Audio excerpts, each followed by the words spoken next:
श्री शिवाय नमस्तुभ्यम हर हर महादेव। स्वागत है आपका हमारे चैनल वास्तविक जानकारी पर। दोस्तों, आप सभी को पता है कि चैत्र का बहुत प्यारा सा महीना स्टार्ट हो चुका है और कल है चैत्र मास का पड़ने वाला पहला बुधवार का दिन। और ये जो बुधवार का दिन होता है भगवान गणेश जी को समर्पित होता है, जो कि रिद्धि सिद्धि के दाता हैं, हमारे विघ्नों को दूर करने वाले हैं। अगर आपके किसी भी तरीके की कोई शारीरिक या मानसिक पीड़ा आपका पीछा नहीं छोड़ रही है, आपके कष्ट खत्म नहीं हो रहे हैं, दुख खत्म नहीं हो रहे हैं, कोई कामना पूरी नहीं हो रही है को लेकर के आप काफी ज्यादा परेशान रहते हैं कि ये जीवन में क्या करेंगे, अगर वो आपकी बात नहीं मानते हैं तो कल के दिन 31 हरे मूंग और 7 दुर्वा वाला उपाय करना मत भूलिएगा। आपकी जो भी कामना होगी पूरी जरूर होगी, आपके जीवन के सारे कष्ट जरूर दूर होंगे। पूज्य गुरु जी की कथा से सुनकर के और समझकर के पूरे उपाय को बड़े ही विस्तार से बताऊंगा, परंतु उससे पहले आप सबसे एक छोटी सी प्रार्थना की। जो लोग पहली बार आए हैं हमारे चैनल वास्तविक जानकारी को सब्सक्राइब जरूर कीजिएगा और वीडियो को लाइक करके दे। आदि देव महादेव जी कोई सा भी प्यारा नाम कमेंट बॉक्स में लिखना मत भूलिएगा। इस पूरे वीडियो के अंदर हम लोग 3 महा उपायों के बारे में बात करेंगे, जो कि आपकी अलग अलग कामना पूर्ति के लिए सिद्ध होंगे। और ध्यान से सुनते चले जाना, समझने की कोशिश करना। सबसे पहले बात कर लेते हैं पहले वाले उपाय की। देखिए, पहला वाला जो उपाय है आपको 31 हरिमो और 7 दूर्वा से करना होगा। ये वाला उपाय सभी माताओं बहनों के लिए समर्पित है, अपने बच्चों के ये इस वाले उपाय को जरूर कीजिएगा। कल बुधवार के दिन चैत्र मास का पहला बुधवार। देखिए, आपको क्या है कि अगर आपके परिवार में कोई बच्चा है जो पढ़ाई लिखाई में कमजोर है, पढ़ाई तो बहुत करता है लेकिन एग्जाम हॉल में जाकर के सब कुछ भूल जाता है, कुछ भी याद नहीं रहता है, अपशब्द बोलता है, गलत रास्ते पर जा चुका है, आपकी बात नहीं मानता है, तो अपने बच्चों को सही रास्ते पर लाने के लिए और साथ ही साथ बल बुद्धि और विवेक की कामना करते हुए अपने बच्चे के लिए इस वाले उपाय को कल बुधवार के दिन करना कोई भी मत भूलिएगा। इसके लिए आपको चाहिए चीज ध्यान से सुनिएगा, आपको चाहिए होगा हरा मूंग। कितने लेने हैं? 31 आपको हरे मूंग के दाने लेने हैं, गिनकर के आखा दाना लेना है, पूरा का पूरा इस तरीके से 31 हरे मूंग के दाने लेना है। और इसी के साथ में आपको लेनी होगी दूर्वा। अब दूर्वा लेने का क्रम पूज्य गुरुजी ने बताया, आप या तो 3 दूर्वा ले ले या 5 दूर्वा ले ले या 7 दूर्वा ले ले, जो दूर्वा मिल जाए ठीक है ना, लेकिन आपको देसी दूर्वा चाहिए। और वो कौन सी? सफेद दूर्वा है ना। अब काफी सारे लोग परेशान होते हैं कि भैया सफेद दूर्वा कहाँ मिलेगी जहाँ पर पानी ज्यादा होता है, जैसे कि कोई नल वगैरह हो गया या फिर कहीं कुआं हो गया, वहां पर आपको सफेद दूर्वा इजीली मिल जाएगी। और दूसरा क्रम ये बताया कि आपको ये जो दूर्वा लेनी है ये सारी की सारी आपको 3 गांठों वाली दूर्वा चाहिए। कितनी गांठों वाली? 3 गांठों वाली, या तो 3 दूर्वा या 5 दूर्वा या 7 दूर्वा आपको ले लेनी है, करके गिनना है गांठें। ये चीज ध्यान से सुनिएगा, जैसे कि आपके पास में यहाँ पर है एक दूर्वा, मैं बता देता हूँ आपको। जैसे ये ध्रुव हो गई, यहाँ से ये जो पत्ती निकली हुई रहती है तो ये एक गांठ ये हो गई, ठीक है। दूसरे नंबर पर अगर ऐसे करके पत्ती निकली हुई है तो ये दूसरी गांठ ये हो गई। तीसरे नंबर पर पत्ती निकली हुई है कुछ इस तरीके से, तो ये तीसरी गांठ हो गई, ठीक है। इस तरीके से आपको गांठें गिननी है, जैसे मैं काले कलर से चित्र में बता रहा हूं। एक गांठ ये हो गई, एक गांठ ये हो गई। इस तरीके से आपको 3 गांठों वाली या तो या 5 या फिर 7 दूर्वा ले लेनी है, ठीक है ना। एक कटोरी के अंदर आपको वो सारे के सारे हरे मूंग के दाने रखने हैं। हरे मूंग के दाने रखने के पश्चात उन ध्रुवाओं को भी आपको इसी के ऊपर इस तरीके से रख लेना है। रख लोगे, रखने के पश्चात बुधवार के दिन आपको इसे लेकर के और साथ ही साथ एक दीपक, गणपति दीपक आपको तैयार करना है। गाय के घी का, गाय का घी, और इसके अंदर लगाओगे गोल बाती, ठीक है। इन दोनों को लेकर के आपको क्या करना है, इस कटोरी को पहले जिस बच्चे के लिए कर रहे हो, जिस व्यक्ति के लिए कर रहे हो, उसके हाथ से एक बार इसे टच जरूर करवा देना। और जितनी भी माताएं बहनें हैं ना, वो इस उपाय को कर सकती हैं। इसे लेकर के एक दीपक को लेकर के पहुंच जाना आपके आसपास, जहां कहीं पर भी गणेश जी का मंदिर हो, गणपति जी के मंदिर में चले जाना। वहां जाने के पश्चात अपने बच्चे का नाम और गोत्र बोल करके उस कटोरी को आपको गणेश जी का जो टूटा हुआ दांत है ना, इस टूटे हुए दांत की तरफ जमीन पर रखना है।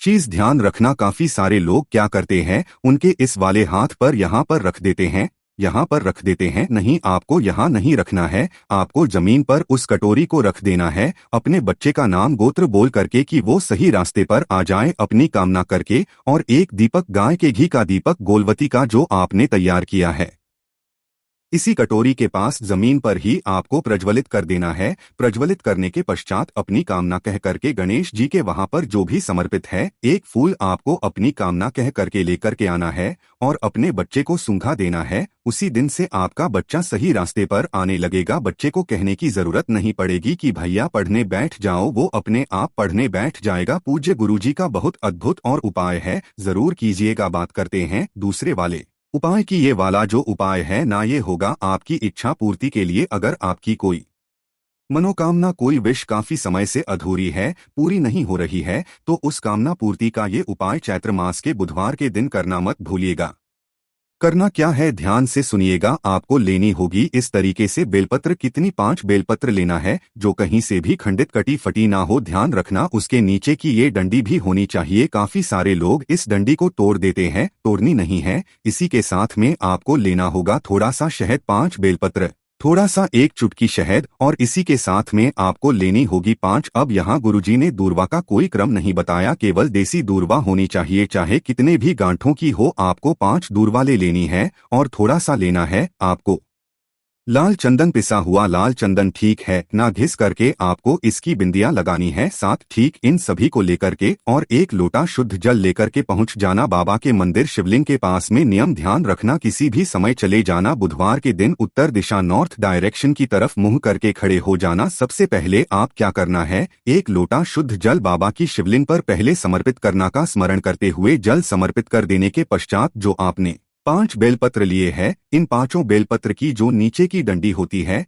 ये वाला जो दूंठ होता है, यहाँ पर आपको शहद लगाना है 5 के ऊपर। ठीक है ना, 5 के ऊपर शहद लगाना। और जितनी भी दूर्वा आपने ली है, उन दूर्वाओं के नीचे के दूध पर, डंडियों पर भी आपको शहद लगाना। ठीक है, इस तरीके से जैसे यहाँ पर आपने शहद लगा दिया इस डंडी पर, और जो दूर्वा है, जैसे कि ये दूर्वा हो गई आपकी, ये दूर्वा हो गई आपकी। इस तरीके से आपको दूर्वा के नीचे की डंडी पर भी इस तरीके से शहद लगा देना है। 5 की 5 बेलपत्र आपको एक साथ उठानी है और उन सभी बेलपत्र को अपनी कामना कह करके, नाम और गोत्र बोल करके महादेव जी की शिवलिंग पर समर्पित करना है। कि सभी की डंडियां रहेगी जलाधारी के तरफ, बीच वाली पत्ती का मुख रहेगा आपकी तरफ, क्योंकि आप इस साइड में खड़े हुए हो हैं ना, तो ये बीच वाली पत्ती आपके तरफ रहेगी, डंडी रहेगी जलाधारी की तरफ, माता अशोक सुंदरी के तरफ। बेलपत्र यहाँ समर्पित करना है। इसी तरीके से 5 की 5 आपको ध्रुवा उठानी है अपनी कामना कह करके। आपको उन सभी को भगवान गणेश जी के चरणाबिंद पर एक गट्ठर बना करके, यानी कि सभी को एक साथ पकड़ करके यहाँ पर समर्पित कर देना है।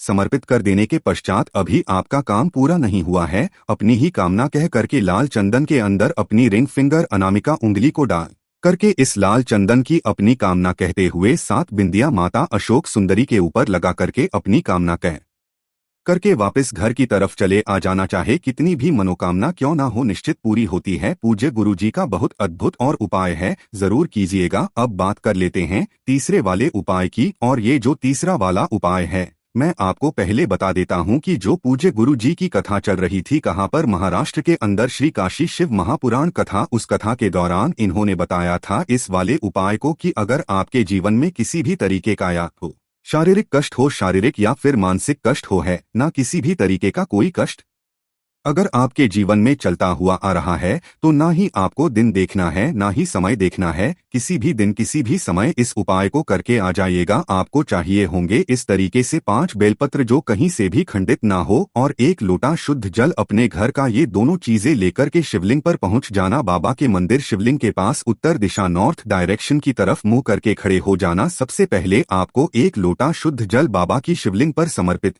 करना है मंत्र का स्मरण करते हुए। और जितने भी आपने 5 बेल ली है, अपने शारीरिक और मानसिक कष्टों को दूर करने की कामना करते हुए सारी की सारी बेलपत्र आपको शिवलिंग पर ऐसे समर्पित करनी है कि सभी की डंडियां जो रहेगी वो अलग अलग दिशाओं में रहेगी। कुछ इस तरीके से जैसा मैंने डायग्राम में बताने की कोशिश की है।